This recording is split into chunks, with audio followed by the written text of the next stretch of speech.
नमस्कार, जय श्री कृष्णा। मैं डॉक्टर राजेश्वरी ऋषिश्वर एक बार फिर से आपका स्वागत करती हूँ आपके और अपने YouTube चैनल पर। आज बात करते हैं विघ्नहर्ता श्री गणेश की। भारत सहित जहाँ पर भी हिंदू धर्म को फॉलो करने वाले लोग होते हैं, हिंदू धर्म को मानने वाले लोग होते हैं, वो सभी गणेश महोत्सव यानी विघ्नहर्ता श्री गणेश की स्थापना गणेश चतुर्थी के दिन विशेष रूप से करते हैं। आज के दिन विशेष रूप से मंगल मूर्ति विघ्नहर्ता गणेश सबके घर आते हैं और सभी इस कामना से उन्हें अपने घर लेके आते हैं कि हमारे घर से, हमारे जीवन से सारे विघ्नों का विनाश हो जाएगा।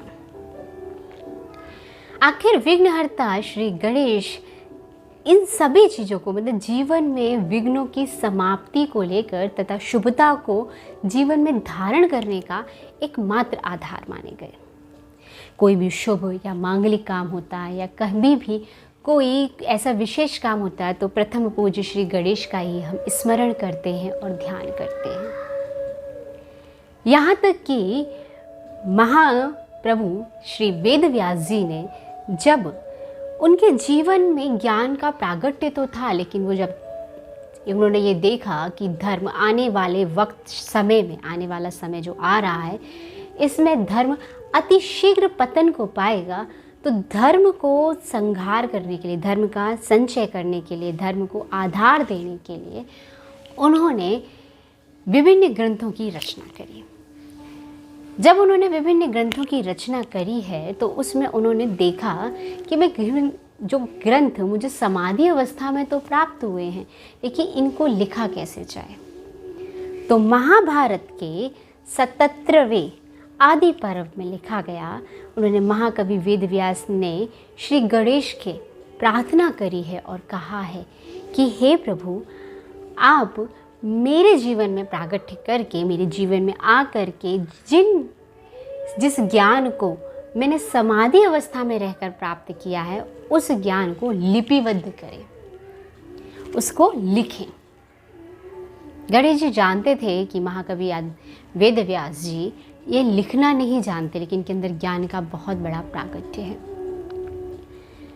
तो उन्होंने इस बात को सिद्ध करने की, इस बात को पूर्ण करने के लिए वेदव्यास जी से एक शर्त रख दी कि ठीक है, मैं आपके लिए लिखने के लिए तैयार हूँ, मैं आपका लेखक बनने के लिए तैयार हूँ, लेकिन जैसे ही आप जहाँ रुकेंगे, जैसे ही आपकी वाणी ने जहाँ पर भी शब्दों में विराम आया, वैसे ही उस विराम के कारण मैं अपनी जो लेखनी है उसको बंद कर मैं उठ जाऊँगा। वेदव्यास जी इस शर्त को मानते हैं, लेकिन इसके उपलक्ष्य में एक शर्त और रखते हैं कि सारा का सारा ज्ञान मुझे समाधि अवस्था में प्राप्त हुआ है, तो मैं चाहता हूँ कि आप जो कुछ भी लिखें, जो कुछ भी आप लिख रहे हैं उसे पूर्ण समझकर, पूर्ण धारण कर ही लिखेंगे। गणेश जी स्वीकार कर लेते हैं कि ठीक है, मैं आप जो मुझे लिखाएंगे, जो लिखने के लिए कहेंगे, इस ज्ञान को मैं पूर्ण रूप से धारण करूँगा, समझूंगा, फिर तभी इसे लिखूँगा।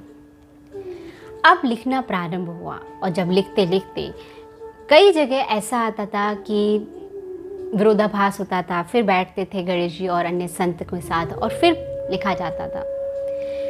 लेकिन जब लिखते लिखते बात आई गीता जी तक पहुंचने की, और गीता का जैसे ही प्रथम श्लोक लिखा गया तो उसमें धृतराष्ट्र संजय से पूछते हैं कि उस कुरुक्षेत्र धर्म क्षेत्र में मेरे पुत्र और पांडु पुत्रों के बीच में जो कुछ भी घटित हो रहा है संजय, आप मुझे बताएं।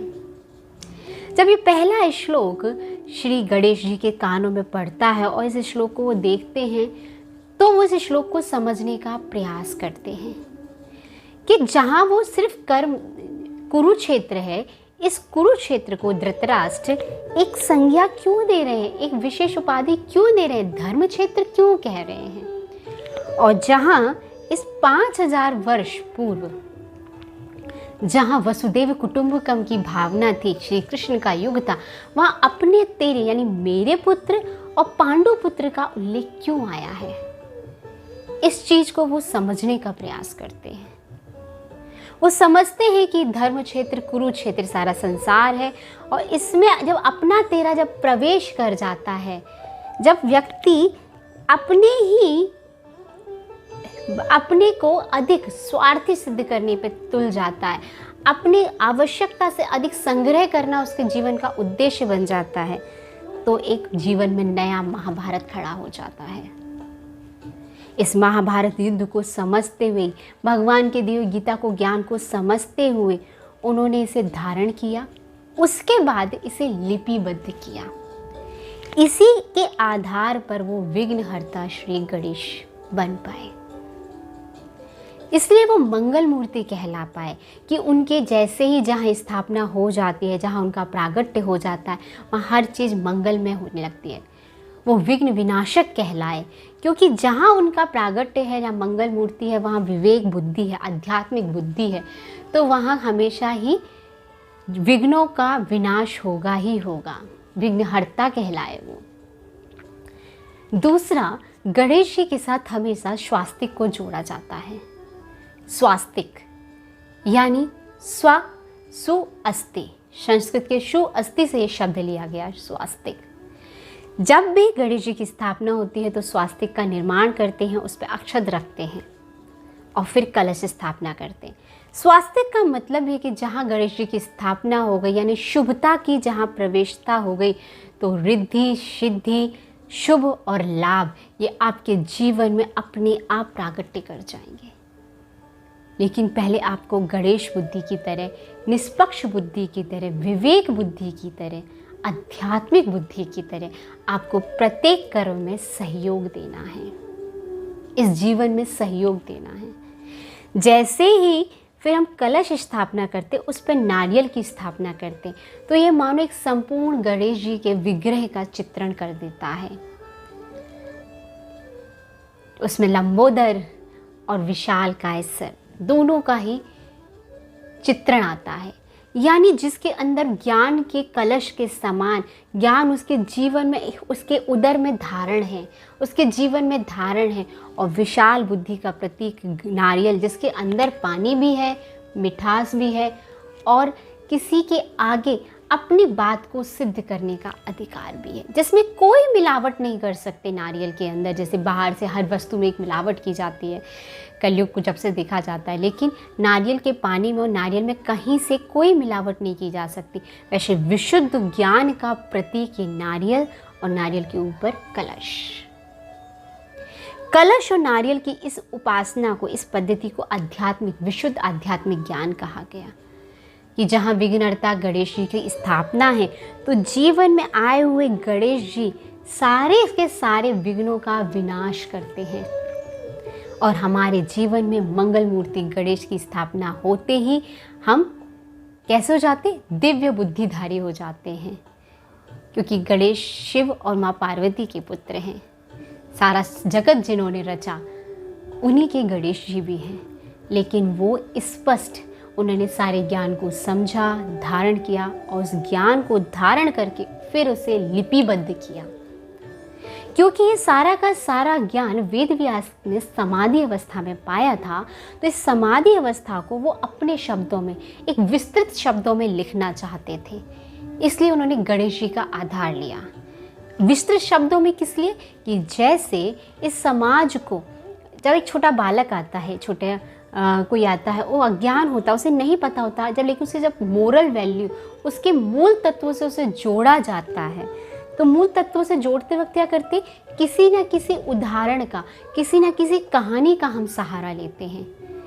वैसे ही वेद व्यास जी जानते थे कि सारे संसार में धर्म अपना क्षेत्र छोटा करता जा रहा है, धर्म घटता जा रहा है, और इस धर्म को पुनः स्थापित करने के लिए वास्तविक ज्ञान की, विशुद्ध ज्ञान की आवश्यकता होगी। उन्होंने इसके लिए गणेश जी को चुना था। इसी प्रकार अगर आपके जीवन में अगर धर्म को समझना असमर्थ हो जाए, धर्म की व्यापकता को धारण करना असमर्थ हो जाए, धर्म के सिद्धांतों को समझना असमर्थ हो जाए, तो अपने जीवन में गणेश को स्थापित कीजिए। फिर से किसी न किसी शास्त्र का सहारा लीजिए, क्योंकि जो भी शास्त्र लिखे गए हैं वो एक अवस्था में, एक समाधि अवस्था में बैठकर लिखे गए, उनको अध्ययन करिए और फिर जानिए, अपनी विशालकाय बुद्धि का विस्तार कीजिए और उसमें श्रीमत को धारण करके उस ज्ञान को अपने जीवन में अप्लाई करते हुए अपने इस कर्म क्षेत्र, इस युद्ध क्षेत्र में रहते हुए इस ज्ञान में जीवन को जीना प्रारंभ कीजिए। इस ज्ञान में जीवन में आप सहज रूप से धारण कर पाएँ, सहज रूप से अपने आप को स्थिर कर पाएँ। इसी कामना के साथ मैं परमात्मा से प्रार्थना करूं कि आपके जीवन में भी धर्म की स्थापना हो और श्री गणेश के समान आपकी बुद्धि में भी विशुद्ध आध्यात्मिक ज्ञान प्रवेश कर सके इस गणेश चतुर्थी के उपलक्ष्य में। आप सभी को श्री गणेश चतुर्थी की मंगल कामनाएं, बहुत बहुत शुभकामनाएं। अगर मेरी बात आपको समझ में आती हो, अच्छी लगती हो, तो प्लीज़ मेरे चैनल को लाइक करें, सब्सक्राइब करें और शेयर करें। तब तक के लिए जय श्री कृष्णा।